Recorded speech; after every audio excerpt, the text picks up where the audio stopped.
Coca-Cola beat Wall Street's quarterly earnings and revenue estimates Tuesday and largely reaffirmed its full-year outlook, as it said it expects the effects of global trade conflicts to be manageable. For 2025, Coke is still anticipating that its organic revenue will grow 5% to 6%, and comparable earnings per share will increase 2% to 3%. Unlike rival PepsiCo, Coke did not trim its full-year forecast. Coke said its operations are primarily local, although costs, like aluminum and orange juice, could rise due to the trade wars sparked by President Donald Trump's tariffs. On Thursday, Pepsi cut its forecast for core constant currency earnings per share, citing the new tariffs, economic volatility, and a more cautious consumer. One has to parse apart sentiment from behavior, and therefore, it's very important that we are not responding to sentiment, we're responding to behavior, Coke CEO James Quincey said on the company's conference call, adding that the company is sticking to its current pricing plans for the year. Shares of Coke were roughly flat in morning trading. Here's what Coke reported for the first quarter compared with consensus estimates from Wall Street analysts surveyed by LSEG.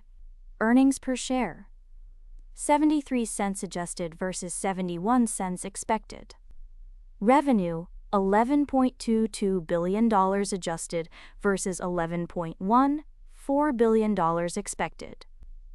The beverage giant reported first-quarter net income attributable to shareholders of $3.33 billion or 77 cents per share, up from $3.18 billion or 74 cents per share a year earlier. Excluding restructuring charges, transactions gains, and other items, Coke earned 73 cents per share. Net sales dropped 2% to $11.13 billion. When excluding items affecting comparability, the company reported quarterly revenue of $11.22 billion. The company's organic revenue, which strips out acquisitions, divestitures, and foreign currency, increased 6% during the quarter, boosted by higher prices on its drinks. Coke's unit case volume grew 2% in the quarter, lifted by growth in India, China, and Brazil. The metric strips out the impact of pricing and foreign currency to reflect demand. During the quarter, some markets improved sequentially, while other markets face macroeconomic uncertainty and geopolitical tensions that impacted consumer confidence and consumption behaviors, Quincey told analysts. North America underperformed during the quarter, for example. While away-from-home demand stayed strong, consumers weren't buying as many of its drinks in grocery stores. In addition to challenges with severe weather and calendar shifts, volume was impacted by weakening consumer sentiment as the quarter progressed, particularly among Hispanic consumers, Quincey said.